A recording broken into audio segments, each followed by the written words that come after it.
सूर्य नगरी स्कूल बहुत पुराना था, बहुत ही पुराना। बिल्डिंग बहुत ऊंची थी और उसकी परछाइयां भी बहुत लंबी होती थीं।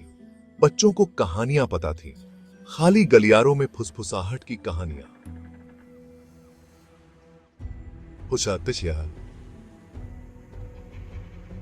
खुद नाचने वाली परछाइयों की कहानियां।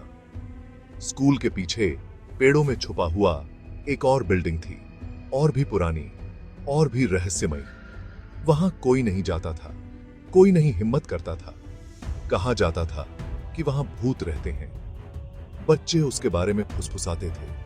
वे कहते थे कि वह रहस्यों से भरी है और परछाइयों से। राहुल, सीमा, नेहा और विकास सबसे बहादुर थे। उन्हें कहानियों से डर नहीं लगता था, या परछाइयों से। एक दिन उन्होंने एक डेयर किया, उस पुरानी बिल्डिंग में जाने का, अनजान का सामना करने का। यह एक बेवकूफी भरा डेयर था, उन्हें पता था, लेकिन खुद को रोक नहीं पाए। थ्रिल बहुत ज्यादा था। चलो करते हैं, अब हम पीछे नहीं हट सकते। मुझे समझ नहीं आ रहा है यार, ये गलत लग रहा है। अरे आना सीमा, एडवेंचर होगा। मुझे नहीं पता, लेकिन अगर तुम सब जा रहे हो तो मैं भी आ रहा हूँ। स्कूल के बाद वे चुपके से निकल गए। उनके दिल डर और उत्साह से तेज धड़क रहे थे। दरवाजा खड़ खड़ की आवाज के साथ खुला। हवा में धूल घूम रही थी। हवा भारी थी, ठंडी। उन्होंने बिल्डिंग एक्सप्लोर की। वह अंधेरा और शांत था। हर कोने में मकड़ी के जाले लटके हुए थे। एक धूल भरे कोने में उन्हें एक संदूक मिला। अंदर एक पुरानी किताब रखी थी। उसके पन्ने उम्र के कारण पीले पड़ गए थे। उन्होंने किताब खोली।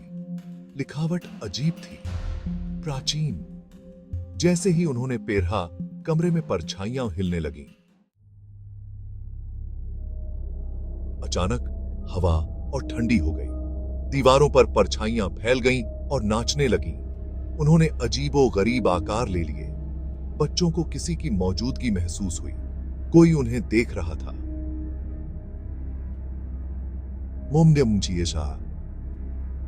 ये अकेले नहीं थे।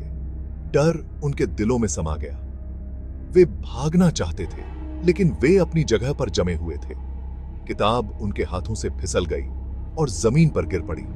परछाइयां ऐसे लग रही थीं जैसे चिल्ला और फुफकार रही हों। अचानक कमरे में एक आवाज गूंजी। वह कर्कश और पुरानी थी। इस जगह को छोड़ दो। परछाइयों से एक आकृति उभरी। एक बूढ़ा आदमी, उम्र के साथ झुका हुआ। उसकी आंखें चेतावनी से भरी हुई थी। यह जगह शापित है। जो कोई भी इसकी शांति भंग करेगा, उसे इसके परिणाम भुगतने होंगे। उसने कांपते हुए उंगली से किताब की ओर इशारा किया। वह किताब मना है। तुम्हें उसे ऐसे ही रहने देना चाहिए। बच्चे डर के मारे अपने पैरों पर खड़े हो गए। वे दरवाजे की ओर भागे, लेकिन वह खुला ही नहीं। वे फंस गए थे। परछाइयां ऐसे लग रही थीं जैसे उन पर हावी हो रही हो, उनके डर पर हंस रही हो। बूढ़ा आदमी उन्हें देखता रहा। उसके चेहरे पर उदासी छा गई। कि आदमी उन्हें, तुम्हें यहां नहीं आना चाहिए था। वे परछाइयों और पुरानी बिल्डिंग के रहस्यों के साथ फंस गए थे। आप कौन हैं? ये जगह क्या है?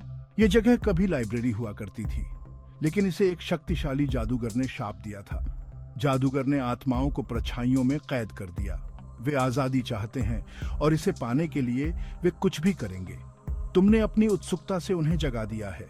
अब तुम्हें उन्हें खुश करना होगा। कैसे?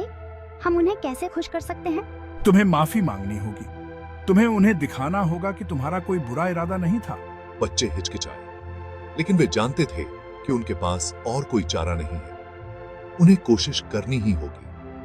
वे ठंडे पत्थर के फर्श पर घुटने टेक दिए। उन्होंने अपनी आंखें बंद कर ली और परछाइयों से बात की। उन्होंने माफी की भीख मांगी। उन्होंने की।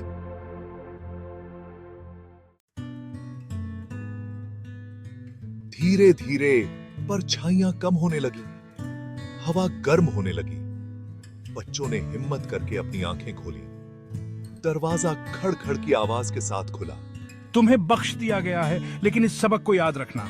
वह गायब हो गया और बच्चे अकेले रह गए। वे आजाद थे, लेकिन वे परछाइयों और उनके रहस्यों को कभी नहीं भूलेंगे। उन्होंने किताब वहीं छोड़ दी जहां वह पड़ी थी। वे उसकी शांति फिर कभी भंग नहीं करेंगे। बच्चे सूर्य नगरी स्कूल लौट आए, हमेशा के लिए बदल गए। उन्होंने अपने डर का सामना किया था और उन्होंने एक बहुमूल्य सबक सीखा था। कुछ रहस्य दबे रहना ही बेहतर होते हैं और कुछ जगहों को अछूता ही रहना चाहिए। उस दिन के बाद से उन्होंने अपने एडवेंचर के बारे में कभी बात नहीं की, लेकिन वे सूर्य नगरी स्कूल की परछाइयों को कभी नहीं भूले।